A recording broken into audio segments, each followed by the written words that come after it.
There you go. Right. Okay. Welcome. It's already the last lesson of our series on portraits. Woohoo! Gosh, I can't believe it's gone so quickly, and we have covered loads, especially looking at skin tones and the work of Paul Wright, the artist, as well. Yeah, we've looked at pastels as well, haven't we? And leaving parts of the composition empty to draw more attention and emphasis on a particular part of a portrait, like obviously the eyes and the face and things like that, and then leaving some areas a bit empty. So this week, carrying on the theme of Paul Wright, I thought it'd be fun to do something together as a group in this class.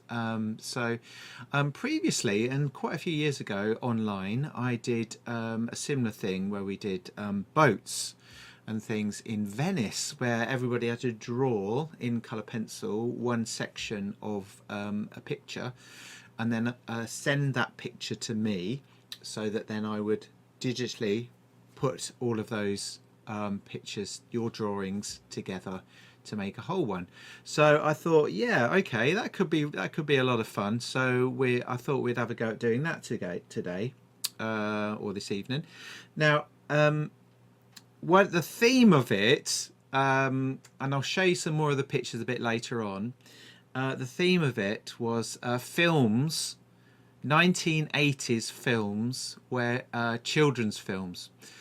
So what I did is I created a series of portraits using Paul Wright's techniques as well, of children that look like they would be in films. So we've got things like Ghostbusters, E.T., The Goonies. That was the first thing I thought of as well, and more modern ones, such as what was it called? Stranger Things, that was it. Yeah, Stranger Things. So I've taken some of those ideas and mixed them up to create some 1980s Paul Wright style pictures of child movie stars from the 1980s, as I keep saying. So I'll show you what I've got planned on the wall and just remind you of other things as well, because if you haven't finished and you finish what we're doing today or vice versa, you can obviously just be reminded of those things. So this was my my picture that I did based on Paul Wright's work again, and that was the original drawing. I've got the painted version of that. I haven't done much more of it on it since last week, but I'll remind you of that in a few minutes. So that was the Peter Capaldi one, and then that was the close-ups with the skin tones and how to mix those, which was really nice. And then these were all the different portraits that I created from some photographs and things that we've got there in the style of Paul Wright again. Now this is the picture that we're going to work on tonight.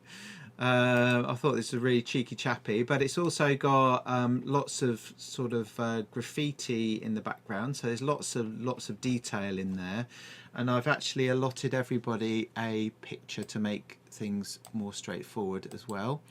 So we'll see how far we get. One or two, you might want to do more than one of these, but see how you get on. It depends, you know, if we get Nina come as well, I think. I will do one of them. I've got the jacket part at the bottom there as well. Right, so I'm just gonna remind everybody of which ones you've got. So let me just have a look. I'm just trying to work out how to see the pictures on my end.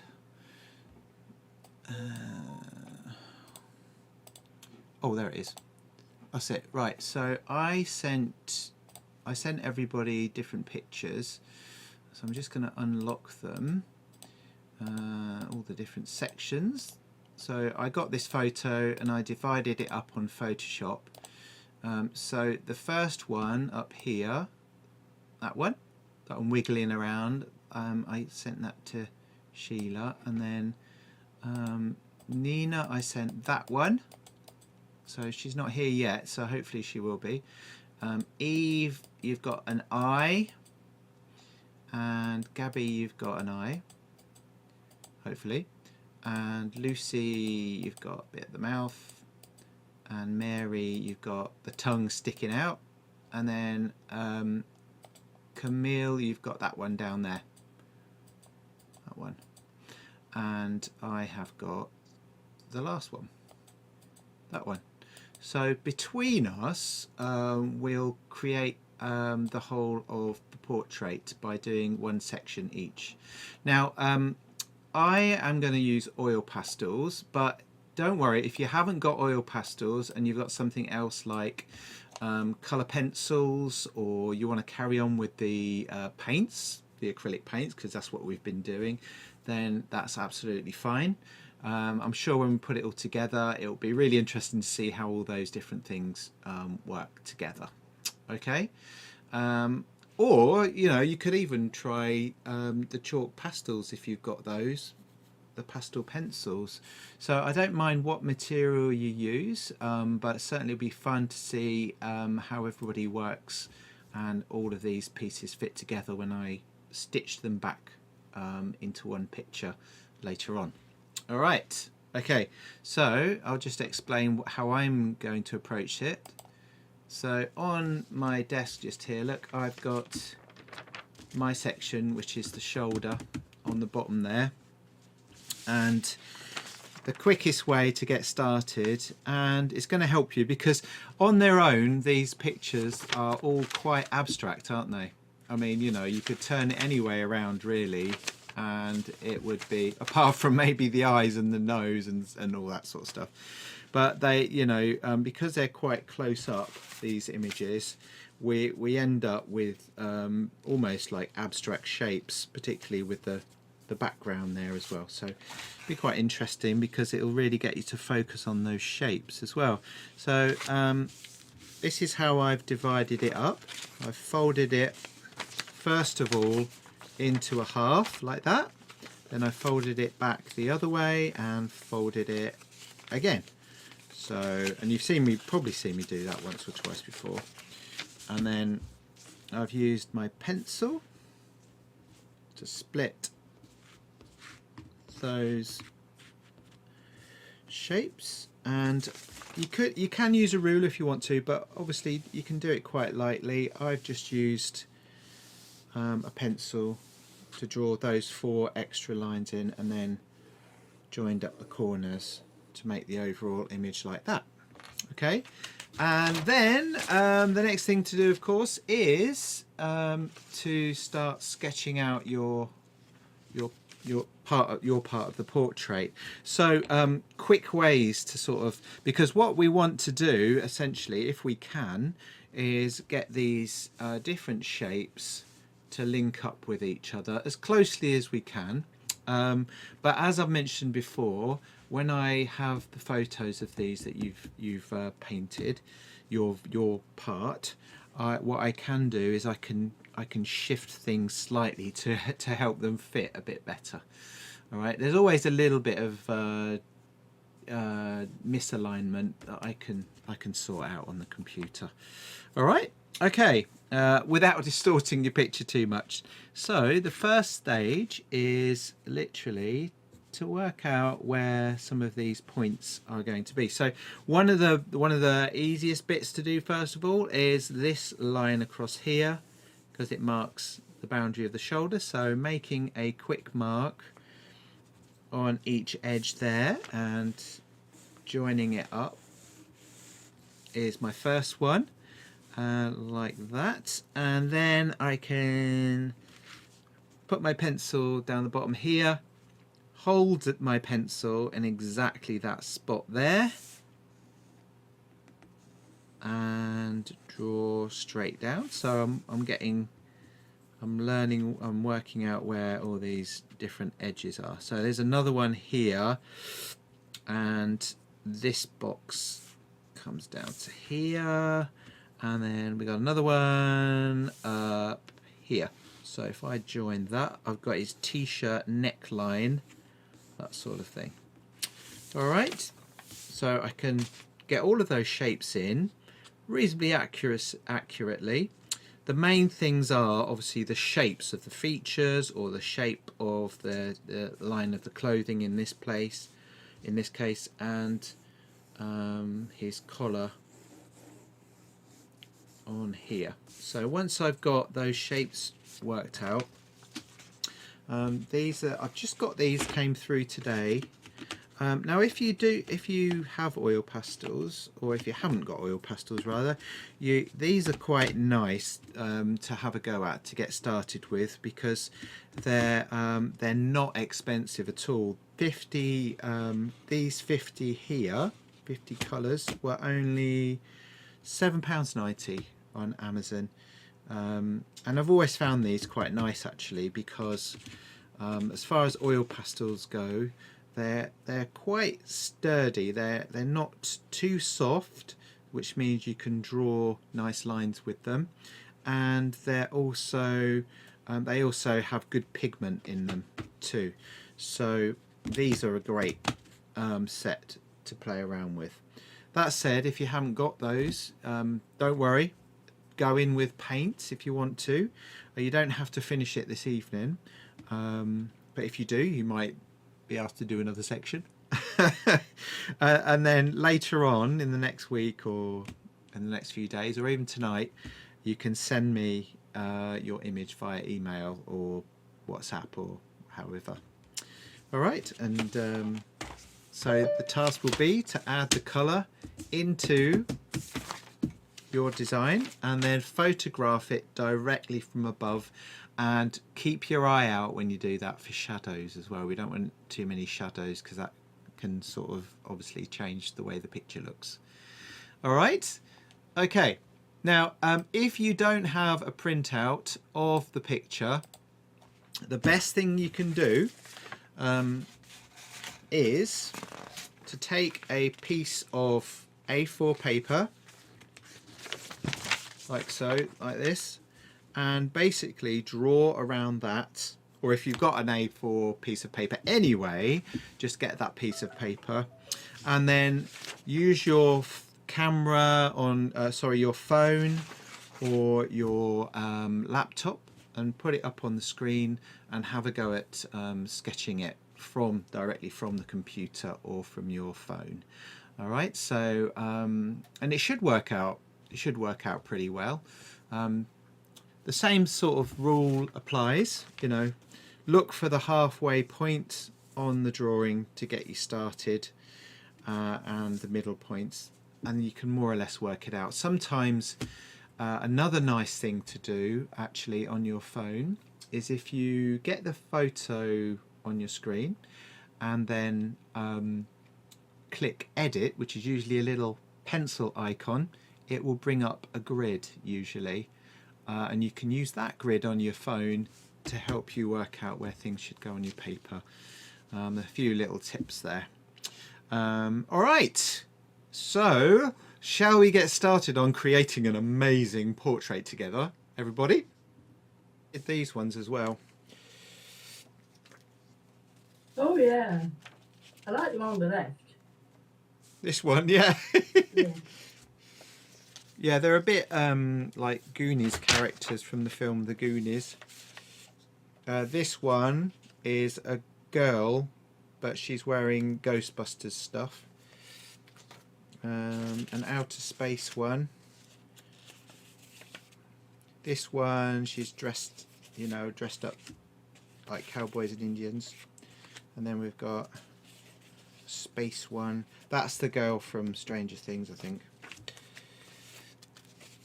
Yeah, so, oh, and there's the one we're doing now. And then there were originally photos too. And this is the boy actually that we're doing tonight as a photo look. It's quite cool.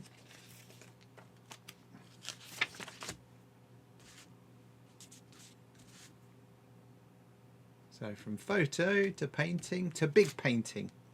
And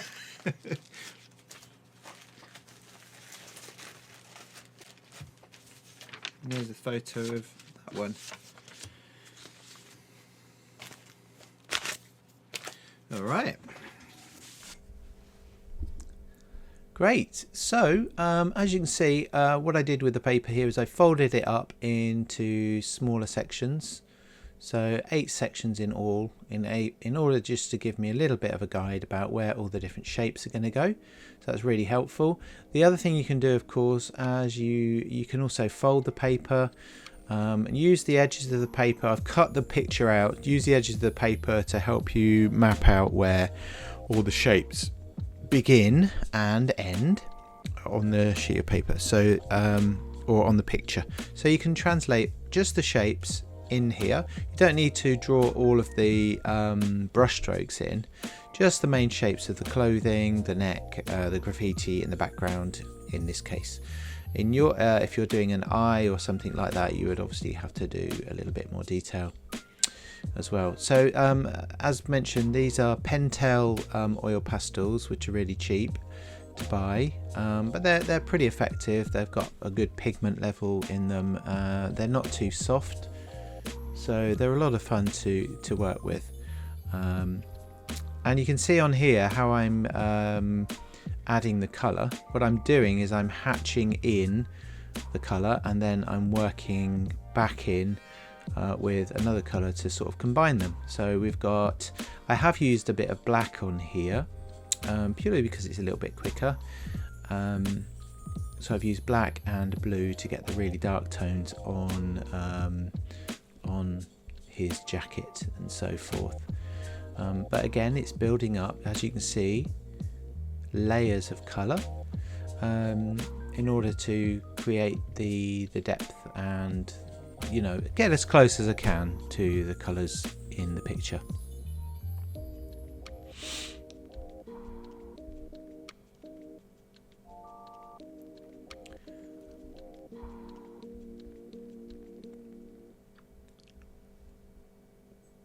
So as you probably realized, the idea is that we do this. So we're going to combine all of the sections that everybody's doing together. So I've got the bottom corner section, and I'm going to do so I'm doing that at the moment, and everybody else is doing a different one. Now obviously everybody's aiming for the same thing, but we all handle materials in slightly different ways and so forth. So it'd be really interesting to see how well we manage to get it matched and how well everything comes together to make this boy's portrait, his cheeky smile and his tongue sticking out and everything. So one thing you can do as well, and bear in mind, which I noticed in some other portraits that were done recently in this way, you can also, when you add the colours on, they obviously come out brighter or darker or whatever. So one thing you can do to soften the colours is to add a little bit of grey, or like a pale grey or some white, to tone down the brightness of some of these colours. So you can see here I'm adding, you can see the colours on the picture and the colours that I'm putting down are actually quite bright. So mixing another colour into it, and then perhaps using, see that bright pink there? So I saw pink in that brown, but I've then added the brown, and then I've added a touch of black, and then I've added a little bit of grey as well. At some point you'll probably see my other hand, which is absolutely crammed full of oil pastels as well. So rather than having them in the tray, I've got them in my hand, and I'm pulling them out of my hand and then applying them, so I can keep swapping between colours as I go.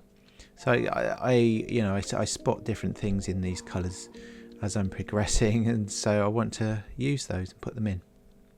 So that bright blue patch at the top there, on the original picture you can see that it's not quite as bright as that at all. So in a bit I shall be going back to it.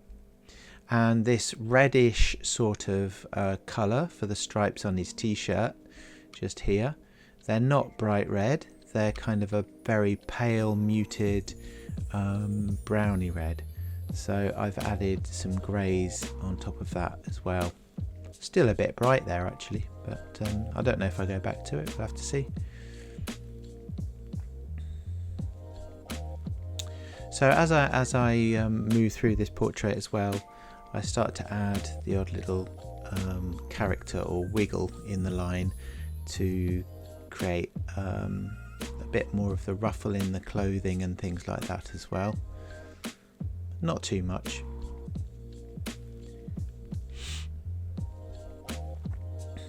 So we can already see his collar appearing on here and etc.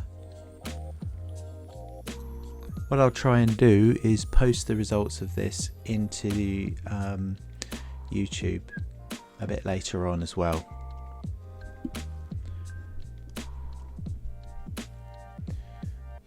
So it's coming together quite nicely. So whereas there's lots of these patches of colour, it is just as much about combining those colours, making them feel part of the whole picture rather than individual bright bits of colour that are distracting perhaps as well. So using these greys and a bit of white and occasionally the blacks and things like that as well, it really helps to unite all those patches. So around the neck obviously it's much darker, so whereas the colours you start with might be quite bright, you need to add a bit more sort of a muted effect. One other thing I did on that darker patch is I actually did some brown hatches right across the whole of that neck as well, almost to sort of join them or flatten them out a little bit.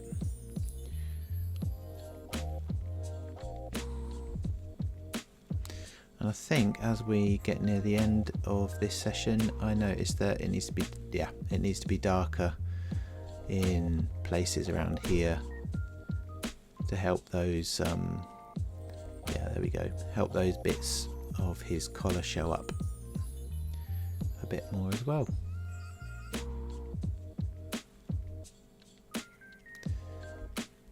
There we are. That's pretty good, and there's how it's going to fit together as well. Yeah, I happen to have the other side of that collar printed out. I realised I gave that to somebody else. Alright, so I hope you've enjoyed these classes and you'll join us again for the next set of classes. Don't forget that we begin in April, so please sign up as soon as you can. If you've not been with us before, please come along because it is loads of fun. We have lovely chats and things, and we enjoy each other's company as well as learning something about art in the process. So have a fantastic Easter and I'll see you soon. Take care.